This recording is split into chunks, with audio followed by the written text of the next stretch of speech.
Sir. கடந்த கடந்த ஆண்டினுடைய இறுதியில் எல்லாம் சார், எலெக்ஷன் கடந்த 2024 இறுதியில், அதுக்கு கொஞ்சம் ஒரு 3 மாதத்துக்கு முன்னாலெல்லாம் இந்தியாவினுடைய அந்நிய செலாவணி கையிருப்பு ரொம்ப குறைஞ்சிருச்சு அப்படின்னு சொல்லிட்டு எதிர்க்கட்சிகள் எல்லாம் பேசினதெல்லாம் நம்மளே கூட டிபேட்லலாம் நம்ம பார்த்துருக்கோம். இந்த ஏற்றுமதி வர்த்தகம் சார்ந்தும் இருக்கிறது நம்மளுடைய அந்நிய செலாவணி கையிருப்பு சம்பந்தமான விவகாரம். வந்து உயர்ந்திருக்கா, ஏறுதா, சரிதா அப்படிங்கிறது. சார், இந்த வரி விதிப்பால் இந்த அந்நிய செலாவணி கையிருப்பு அப்படிங்கிறது 4 நாளைக்கு முன்னால உயர்ந்திருக்குன்ட்டு செய்திகள் வந்ததுங்க. வரக்கூடிய நாட்கள்ல அது என்னவாகும் சார்?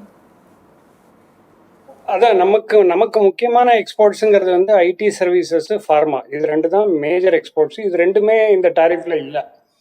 டாரிஃப்ல வந்திருக்கிறது வந்து இந்த மேனுஃபேக்சர்டு ஐட்டம்ஸ் தான் நிறைய வந்திருக்கு. இந்த மாதிரி உணவுப் பொருட்கள், ஆட்டோ கம்பனன்ஸ், இந்த மாதிரி விஷயங்கள் தான். அதனால கண்டிப்பா அதனுடைய தாக்கம் இருக்கும். அந்த ஃபாரின் எக்ஸ்சேஞ்சோடைய அந்த கையிருப்புல வந்து குறைவதற்கான தாக்கம் இருக்கும். பட் நான் ஏற்கனவே சொன்ன மாதிரி இப்போ ஆப்பர்ச்சுனிட்டிஸும் வந்திருக்கு. அதாவது நிறைய நாடுகளுக்கு இருக்கக்கூடிய, இப்போ சைனா 54% டாரிஃப்ல கண்டிப்பாக ஒரு காம்படிட்டிவா அவங்களால யூஎஸ்க்கு எக்ஸ்போர்ட் பண்ண முடியாது. பங்களாதேஷால பண்ண முடியாது, வியட்நாமால பண்ண முடியாது. ஸோ அங்கே இருக்கக்கூடிய அந்த ஆப்பர்ச்சுனிட்டிஸ், முக்கியமாக கார்மெண்ட் துறைக்கு ஒரு பெரிய ஆப்பர்ச்சுனிட்டி இருக்கு. ஏன்னா இதர நாடுகளுடைய கதவுகள் அடைக்கப்பட்டதுனால நிச்சயமா இந்தியா போன்ற நாடுகள், அதாவது கம்மியான டாரிஃப் இருக்கக்கூடிய நாடுகள்ல இருந்து அவங்க சோர்ஸ் பண்ண ஆரம்பிப்பாங்க. அவுட் சோர்ஸ் யூஎஸ்ல இருக்கக்கூடிய நிறுவனங்களோ, அங்கே இருக்கக்கூடிய தொழில்துறை வர்த்தகர்களோ. ஸோ அதனால இப்போ பாதகம் கண்டிப்பாக இந்த டாரிஃப்னால இந்தியாவுக்கும் நிச்சயம் பாதகம் இருக்கும். பட் நமக்கு வந்து ரொம்ப எக்ஸ்போர்ட் டிபெண்டா இல்லாததுனால ஓரளவுக்கு நமக்கு தற்காத்து கொள்ள வாய்ப்புகள் இருக்கு. ஐடி சர்வீசஸ் இருக்கு, ஃபார்மாலாம் இதுல இன்வால்வ் ஆகாதனால ஓரளவுக்கு நமக்கு அந்த கையிருப்பு அப்படிங்கிறது ரொம்ப கரையறதுக்கான வாய்ப்புகள் இல்லை. பட் இப்போ இருக்கக்கூடிய அந்த மேனுஃபேக்சர்டு ஐட்டம்ஸ் எக்ஸ்போர்ட்ஸ் குறையறதுனால நிச்சயமா கையிருப்பு குறையும். ஃபாரெக்ஸோடைய அந்த அந்நிய மதிப்பு அப்படிங்கிற அந்த இது குறையத்தான் செய்யும். பட் வரக்கூடிய வாரங்கள், வரக்கூடிய மாதங்கள்ல வந்து நம்மளால வேறு புதிய அந்த ஆப்பர்ச்சுனிட்டிஸை நம்ம எடுக்கும்பொழுது காம்பன்சேட் பண்ணலாம்.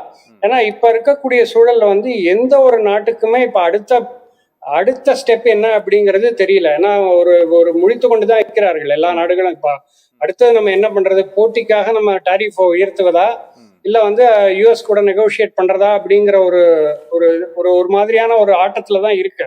அதனால இன்னும் அந்த கிளாரிட்டி வந்து பல நாடுகளுக்கு வரல, இந்தியா உட்பட பல நாடுகளுக்கு அந்த கிளாரிட்டி இல்லை.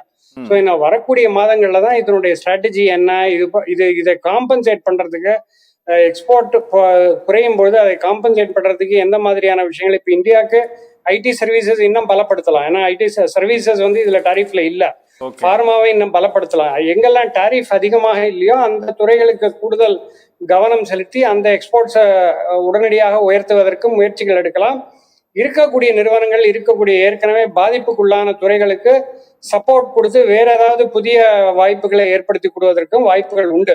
அதனால இப்போ ஒரு கிளாரிட்டி அப்படிங்கிறது ரொம்ப குறைவாக இருக்கு. இப்பதான் அந்த நியூஸ் வந்திருக்கிறது அப்படின்னால இன்னும் அடுத்த சில வாரங்கள் அது எப்படிப்பட்ட நடவடிக்கைகள், கவுண்டர் நடவடிக்கைகள் எப்படி இருக்கும் அப்படிங்கிறது வரக்கூடிய வாரங்கள்ல தெரிய வரும். சார், இந்த அறிவிப்பு அப்படிங்கிறது பங்குச்சந்தையில் ஏதாவது தாக்கத்தை ஏற்படுத்துமா? அந்த பங்குச்சந்தைனா அது வந்து இந்தியாவிற்குள் இருக்கக்கூடிய பங்குச்சந்தையா அல்லது சர்வதேச பங்குச்சந்தையில் இது தாக்கத்தை ஏற்படுத்துமா? இது அதனால ஒட்டுமொத்த பங்குச்சந்தை, அதாவது உலக பங்குச்சந்தைகள் இந்தியா உட்பட எல்லா பங்குச்சந்தைகளுமே பாதிப்புக்குள்ள இருக்கு. அதனுடைய அந்த டாரிஃப் அனௌன்ஸ்மெண்ட் வர ஆரம்பித்ததுல இருந்தே பங்குச்சந்தைகளோட ஆட்டம் இருந்ததை நம்ம பார்க்கிறோம். இன்னைக்கும் தொடர்ந்து அந்த பங்குச்சந்தைகள் வீழ்ச்சி அடைந்து கொண்டிருக்கு. இது எதனால அப்படின்னா, அப்படின்னா சார் எந்த இதுல வீழ்ச்சி வருது சார்? எந்தெந்த செக்டார்ல அப்படி தனியா ஏதாவது இருக்கா? அது எப்படின்னா, பங்குச்சந்தைகள் வந்து ஒரு சென்டிமெண்ட் அடிப்படையில இயங்கக்கூடிய ஒரு வர்த்தகம். சரி, இப்ப ஏதாவது நியூஸ் நெகட்டிவா இருந்ததுன்னா உடனடியாக அது பங்குச்சந்தைகள்ல பிரதிபலிக்கும். ஏன்னா அன்னன்னைக்கு வரக்கூடிய நியூஸ் ஃப்ளோ அடிப்படையில தான் அந்த ஏற்ற இறக்கம்ங்கிறது இருந்து கொண்டிருக்கும்.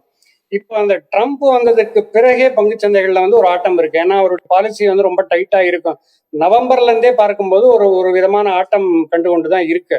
அந்த அடிப்படையில பார்க்கும்போது தொடர்ந்து அந்த பங்குச்சந்தைகள்ல ஒரு ஒரு 4-5 மாதங்களாகவே ஒரு அதிகமான இறக்கம், அப்பப்போ ஒரு ஏறுவது அப்படிங்கிற ஒரு ட்ரெண்ட் இருக்கு. உலக பங்கு சந்தைகள்ல அந்த அந்த அந்த விதமான ஒரு நெகட்டிவ் போக்கு அப்படிங்கிறது இருந்து கொண்டிருக்கு. இதெல்லாம் முழுக்க முழுக்க அந்த சென்டிமெண்ட் அப்படின்னு சொல்லக்கூடிய அந்த மனோநிலையில வந்து ஒரு நெகட்டிவ் சென்டிமெண்ட் இருக்கிறதுனால வர்த்தகர்கள் அந்த அளவுக்கு பாசிட்டிவா இல்ல. பட் இதனுடைய அந்த தாக்கம் குறைய குறைய திரும்பி பங்கு சந்தைகள் வேறு வேறு வேறு நியூஸ் ஃப்ளோக்கு போக ஆரம்பித்து விடும். பட் தற்சமயம் பங்கு சந்தைகள் இந்த டாரிஃப் அனௌன்ஸ்மெண்ட்ல அந்த தாக்கத்தை சந்தித்து கொண்டிருக்கின்றன. Okay okay okay okay